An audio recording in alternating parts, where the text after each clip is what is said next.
Hi,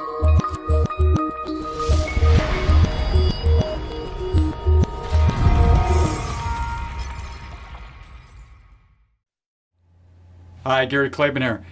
In October 2018, Edelman, it's a financial company, went out and did a survey of affluent millennials, which are defined as 50,000 of assets that they've accumulated or making over 100,000 of income. And out of that, they found that 25% of them were investing in Bitcoin. And it reminds me of other trends that happened in the past. For instance, there's a thing called RELPs. That's real estate limited partnerships back in the 70s and early 80s.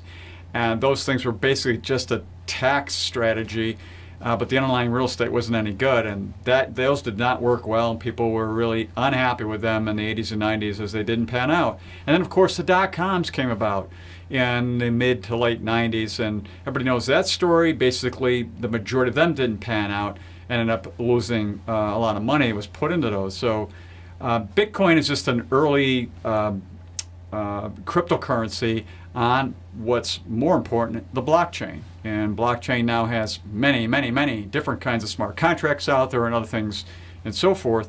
But it's hard to say whether or not Bitcoin will be here or not. It's gone through a very tumultuous ups and downs over the last year and before that as well. But it's just one of those things to say, hey, should you be considering or not considering something like Bitcoin that becomes possibly a fad. Maybe it isn't a fad, but it's just one of those things where you got to be careful about investing in what seems like the next sure thing.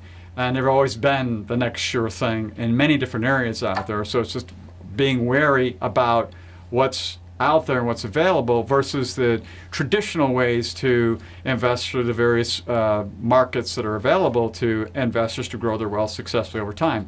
So it's just something that basically the study was showing this trend of whatever's currently hot happened to be that recently with Bitcoin, and who knows what it'll be in the next 5 or 10 years, but it's always something new that comes up. People get excited about, may work, may not work. It's just be cautious about what you do with your hard-earned money. So until next time, enjoy.